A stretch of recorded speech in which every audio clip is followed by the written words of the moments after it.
Kira here with another scrapbook layout process video for our weekly Create, Craft, Repeat Facebook challenge.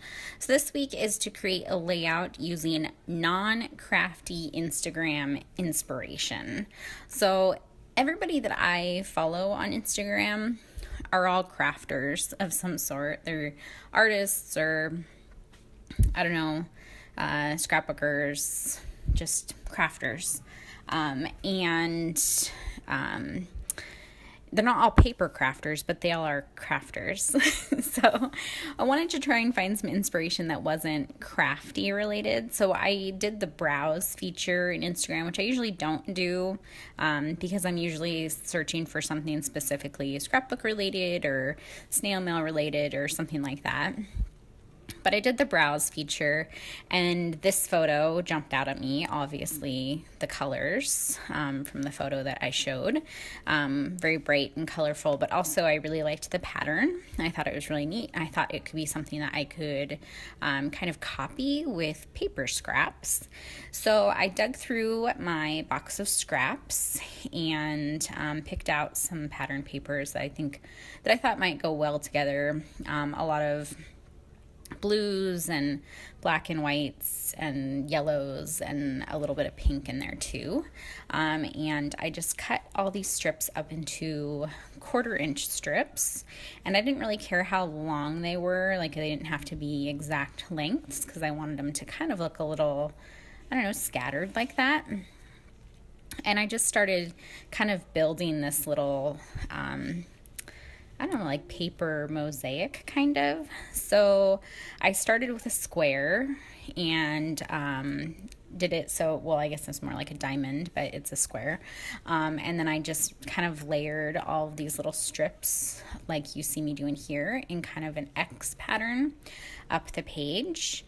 And then I didn't really count or get them perfect. I just kind of I'll do another square now, and I would put another square down. There wasn't a whole lot of thought process involved in this. I was just picking up scraps and placing them down. The only thing I did do was that to make the X, I would match my scraps. So all the X's are matched paper.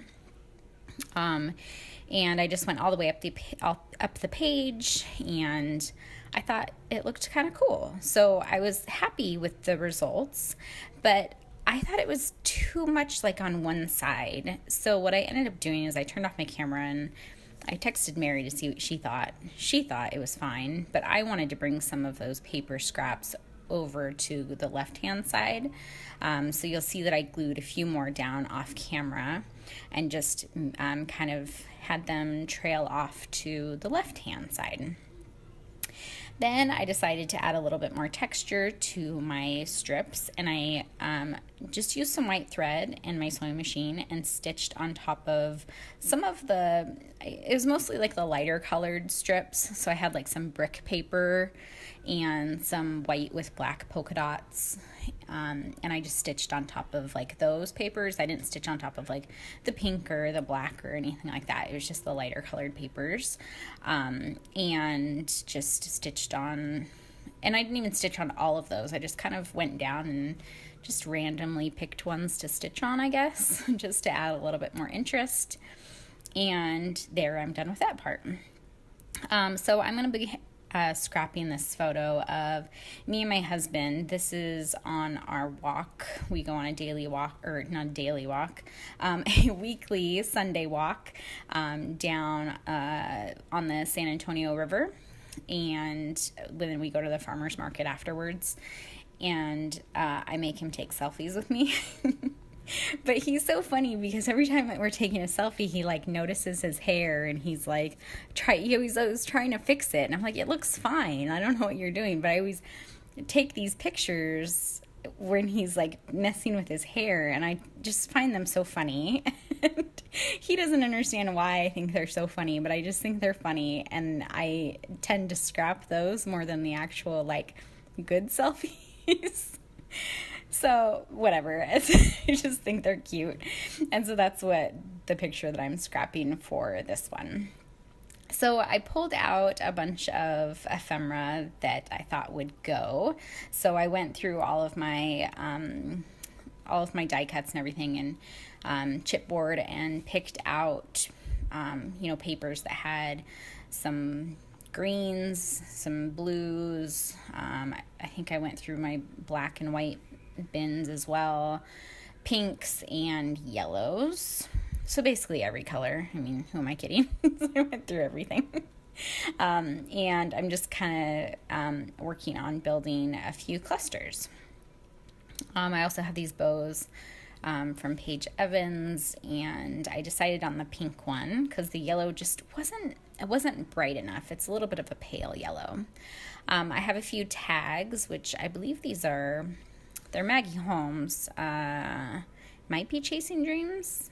I'm going to go with that they're Chasing Dreams tags. So I have a few of those that I'm going to be using on the layout. And I just think the colors work really well.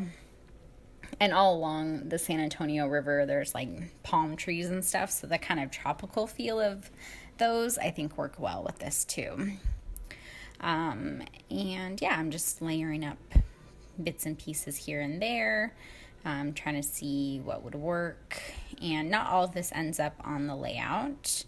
I really wanted to make that heart work, but I think it was too big, and I already had some big elements on there, so it just wasn't going to work.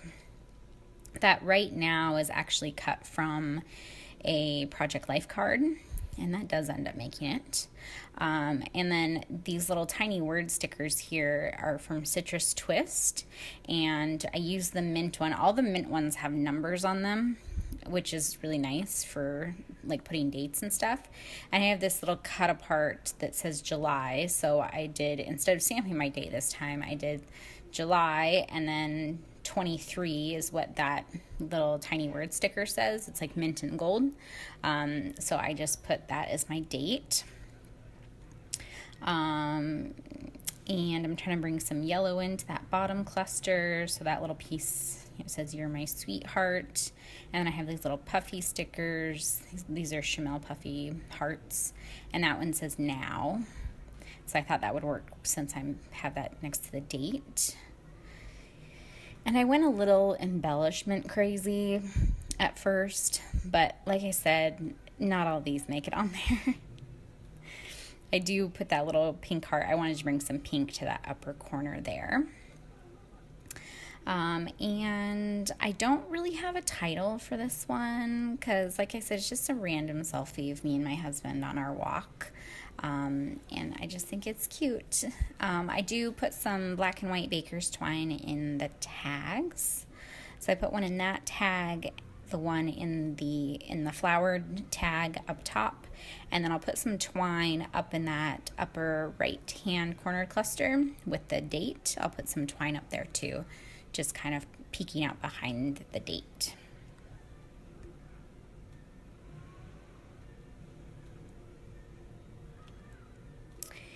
And then I'm kind of looking at this and thinking, you went a little embellishment crazy, and it's kind of looking like a clusterfuck of embellishments on your page. So I turned the camera off because sometimes that helps me to just not have the camera on. And I took all of those embellishments off. So I took one of the tags off. I took that chipboard cluster that I had on the left-hand side. I took that off. I took the little frame piece from the bottom right corner of the picture, and I took the rose away from, or I guess it's a carnation. It's not a rose. It says "Stop and Smell the Roses" on that little piece by the picture, but then I had a carnation on there, so it just wasn't making sense to me. So I took that off. And now I'm just going to go ahead and adhere everything down because I'm liking the way that that's looking. And I was going to put the date on that little yellow piece, but I really liked how I did the date with this one instead.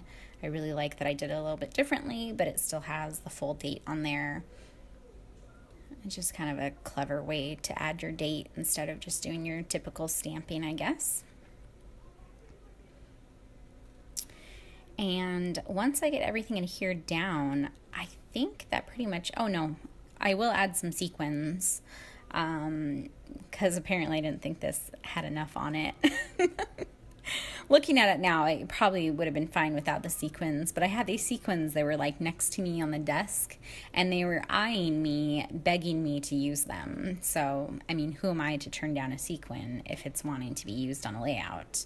So I ended up using sequins in little clusters next to the tag on the bottom, next to the right now piece of ephemera, and then next to the date, I'll add some sequins there.